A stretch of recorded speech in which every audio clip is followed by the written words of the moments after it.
जब 8-8 10-10 बच्चे पैदा होंगे तो वो चोर डकैत और आतंकवादी ही बनेंगे। आप 2 बच्चे पैदा कीजिए, आप उन्हें अच्छे स्कूल में पढ़ाइए लिखाइए और उनको अच्छी शिक्षा दीजिए। अगर आप उन्हें अच्छी शिक्षा देंगे तो वो राष्ट्रभक्त बनेंगे, और जब आप 8-8 10-10 बच्चे पैदा करेंगे तो वो जिहादी और आतंकवादी ही बनेंगे। अगर कोई कहता है कि ऊपर वाले ने दिए हैं तो वो ऊपर वाले के नाम पर पलें, हमारे यहाँ ना पलें। आज जो उग्रवादी, जो जिहादी मानसिकता से जो लोग बढ़ रहे हैं वो भी जनसंख्या का रूप है। हम हर साल तो एक ऑस्ट्रेलिया पैदा कर देते हैं, एक हॉस्पिटल बनके तैयार नहीं हो रहा, आपको 4 हॉस्पिटल के बराबर भीड़ तैयार है। कहाँ से पब्लिक आएगी, पैसा कहाँ से आएगा? आप फ्री में राशन दीजिए, फ्री में मकान दीजिए, फ्री में सिलेंडर बांटिए, फ्री में रोड बनाइए, फ्री फ्री फ्री, हर चीज की फ्री होड़ लगी हुई है। जो देश के विकास में लगना चाहिए वो पैसा कहाँ जाता है? जो 119% जीडीपी कर श्रीलंका की पे हुआ, आज श्रीलंका बर्बाद हो गया। आप ये चाहती हैं कि आपके देश भी बर्बाद हो जाए? नमस्कार, मैं हूं काजल सिंह और आप देख रहे हैं खबर इंडिया।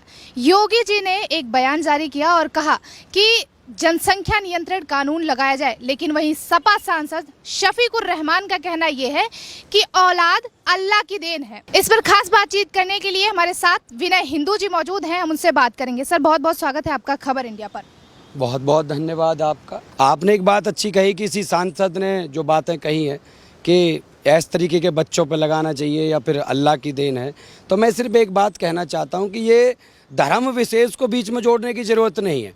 आप अगर अब इसे धर्म के हिसाब से जोड़ेंगे तो गलत है, क्योंकि जो बच्चा अगर अल्लाह की देन है, अगर वो बच्चा नीचे आता है तो वो मकान, दुकान, सिलेंडर, जो रोजगार, ये सारी चीज़ें जो लेता है वो ज़मीन पर आके लेता है। वो जब रहता है तो ज़मीन पर रहता है, ना कि ऊपर रहता है। अगर ऐसा कोई अगर व्यक्ति कहता है कि ऊपर से आके ये उनकी देन है, तो मुझे लगता है वो सारे मकान दुकान लेकर, शायद उस सांसद जी के हिसाब से वो सब कुछ लेके पैदा होना चाहिए, वरना ऐसा नहीं होता।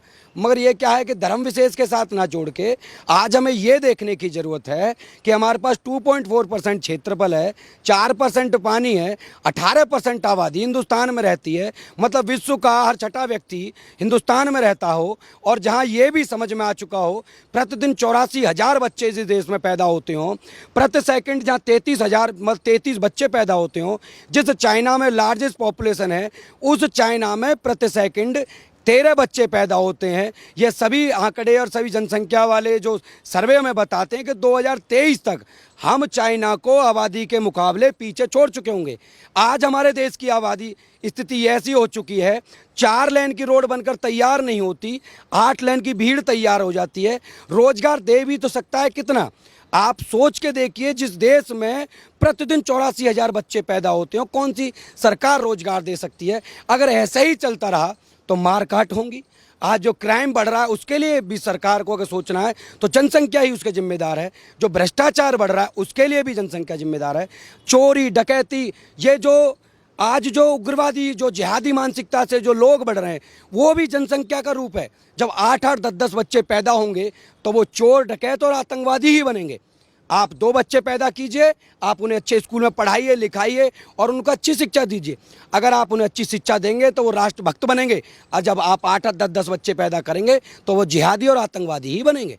तो हमारा साफ सरकार से कहना है, हम दो हमारे दो तो सबके दो हों, और जो 2 बच्चों से ज़्यादा पैदा करे उसकी सरकारी सुविधाएं समाप्त की जाएं, उनका वोटिंग राइट समाप्त किया जाए, और फिर भी कोई दंपत्ति ना माने तो दंपत्ति को उठाकर जेल में डालने का प्रावधान हो। क्योंकि अगर कोई कहता है कि ऊपर वाले ने दिए हैं तो वो ऊपर वाले के नाम पर पलें, हमारे यहाँ ना पलें। क्योंकि अगर आप कह रहे हैं कि ऊपर वाले ने दिए हैं तो ऊपर ही जाके पलें ना। उन सांसद जी को पूछने की ज़रूरत है।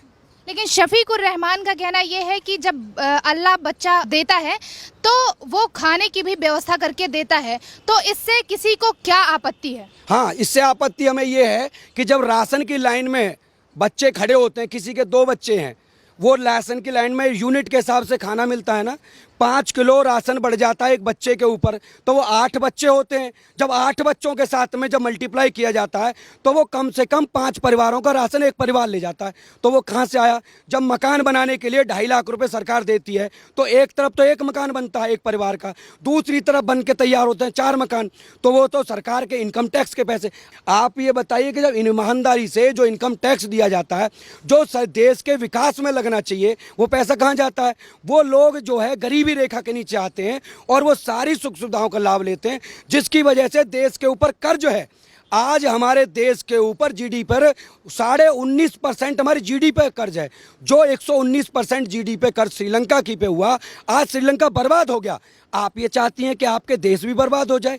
अगर ऐसा ये लोग चाहते हैं, क्योंकि इनकी मानसिकता देश के राष्ट्र के हित में नहीं है, इनकी मानसिकता ये है कि इस देश में गृह युद्ध हो, आपस में लोग लड़ें, मरें, कटें, और इनकी राजनीति इसी पर टिकी हुई है। धर्म की राजनीति ये अच्छी तरीके से करना जानते हैं, और ये धर्म को बीच में ना लेके आए। ये जनसंख्या नियंत्रण कानून देश के हित में है और इसे बनना जरूरी है। अगर ये नहीं बना तो देश में 1947 का जो विभाजन हुआ,